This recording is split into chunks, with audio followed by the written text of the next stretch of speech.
불이 난 곳엔 인화성 물질이 보관돼 있습니다. 불길이 잦아든 뒤에도 추가 폭발이나 재확산 가능성을 배제할 수 없는데요. 함흥구 을지대 안전공학과 교수와 현재 상황 짚어보겠습니다. 교수님 나와 계십니까? 네, 안녕하십니까. 네, 교수님 조금 전 기자가 전해준 것처럼 지금 불길이 조금은 잦아들었다고 하는데 아직은 안심할 수 없는 상황인 것 같습니다. 지금 상황 좀 어떻게 보고 계시는가요?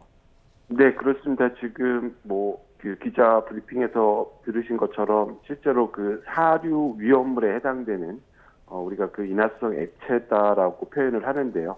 말 그대로 이제 인화라고 하니까 그 기체로 바뀌는 온도가 굉장히 이제 낮은 물질이라고 할 수 있겠습니다. 대표적으로 휘발유라든가 알코올이라든가 이런 그 액체들은 말씀드린 대로 굉장히 기체로 빠르게 변할 수 있고요. 그래서 이런 부분들이 아직 당초 보도처럼 191만 리터가 저장이 돼 있다라고 알려져 있기 때문에 상당 기간 연소 확대가 진행될 수 있는 가능성이 굉장히 높아 보입니다. 예, 교수님 말씀대로라면 지금 불길이 좀 잦아들었더라도 앞으로 상당 기간 화재가 이어질 거다 이런 말씀이실까요?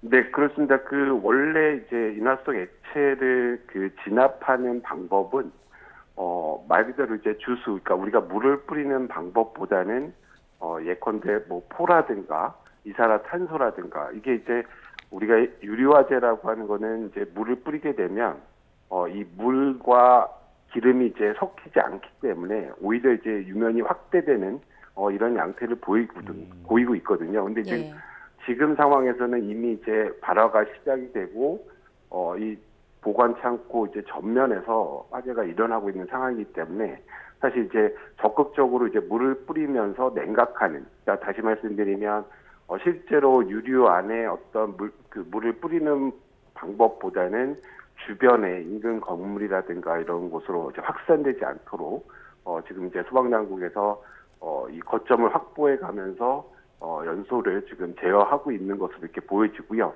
어쨌든 이제 직접적인 완진의 의미가 되려고 한다면 결국은 이제 유류가 보관돼 있는 액체 부분의 포라든가 이런 것들을 이제 적극적으로 좀 활용을 해서 완진을 시도하는 이런 방법들이 이제 앞으로 추가적인 작전으로 진행이 될 걸로 이렇게 보여집니다. 네. 지금 불길이 좀 잦아들었다고는 하지만 현장에서 엄청난 양의 연기가 배출되고 있는 것 같고요. 평택시가 주민들에게 창문을 닫고 외출을 자제하라는 안내까지 했습니다. 화학물질이 연소하면서 발생하는 연기가 인체에 어떤 악영향을 줄 수 있고 또 주민들은 어떤 걸 가장 주의해야 할까요? 네, 그 인화성 액체 말씀드린 이제 휘발유가 대표적인 물질인데요. 지금 휘발유가 타면서 연소하면서 굉장히 이제 다량의 이런 유기물을 포함한 이런 그 연소 부산물들이 발생을 할 수가 있겠습니다.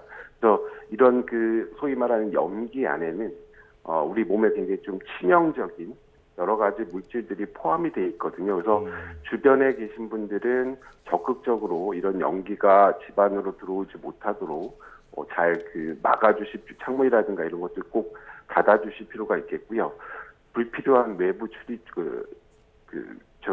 돌아다니시는 거 이런 것도 삼가를 해주실 필요가 있겠습니다. 그래서 마스크가 보조적인 의미에서는 좀 도움이 될 수 있지만 근본적으로 굉장히 이제 입자상 물질이기 때문에 완벽하게 보호가 되는 게 아니거든요. 그래서 특히나 어린 아이라든가 노약자분들은 연기에 노출되지 않도록 좀 각별한 좀 주의를 하실 필요가 있겠습니다. 예, 앞서 교수님께서 언급해 주신 내용을 토대로 생각해 보면 이 진화 과정 자체가 쉽지 않을 것 같은데요. 소방관들의 안전도 걱정됩니다. 어떤 부분 주의해야겠습니까?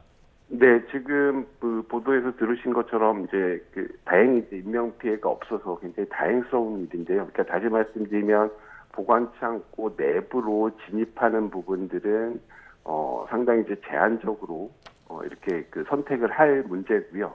특히나 이제 주변에 이제 주수를 하면서 점차 이제 온도를 낮추고 냉각시키는, 그러니까 어떻게 보면 일정 부분은 필요한 부분은 이제 연소를 시키면서 어느 정도 소방 거점을 확보해 가면서 단계적으로 진압을 해야 될 걸로 보여집니다. 그러니까 다시 말씀드리면 우리가 연소가 되려면 액체라고 하는 물질에서 기체로 바뀌어야 되는데 말 그대로 이 액체 상태에 있던 애가 기체로 바뀌 느끼는 온도가 굉장히 낮은 거죠.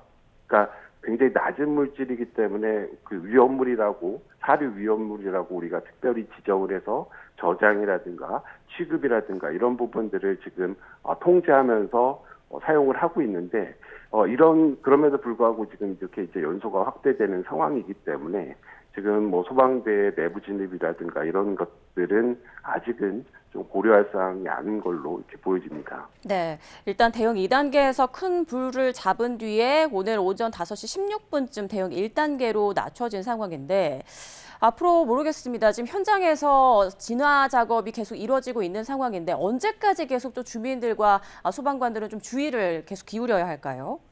네, 지금 대응 단계가 하향이 된 걸로 이렇게 보여지는데요. 이제 어느 정도는 이제 그 연소 물질에 대한 어떤 폭발적인 연소 확대에 대한 부분들은 가능성이 좀 굉장히 낮아졌다라고 이제 소방당국에서 판단을 한 것 같습니다. 그렇지만 이제 말씀드린 것처럼 실제로 이제 그 인화성 액체가 다량 보관이 돼 있던 상황이기 때문에 해당 물질이 어느 정도 계속 지속적으로 연소하는 부분들은 상당 기간 또 오래 지속이 될 걸로 보여지고요. 예. 특히나 이 연기 발생이라든가 이런 것들은 지금 오히려 이제 화세가 좀 가라앉은 상황에서도 많이 발생을 할 수가 있겠습니다. 불안전 연소되는 비율이 굉장히 커지기 때문에 그러니까 그런 맥락에서 보면 말씀드린 이런 연기의 위험성들은 계속 이제 상존을 하고 있고요.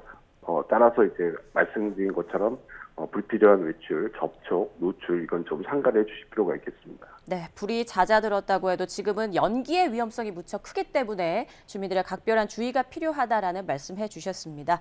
네, 지금까지 함은구 을지대 안전공학과 교수와 함께 평택 위험물 보관 창고 큰불 화재 사고 짚어봤습니다. 교수님 고맙습니다.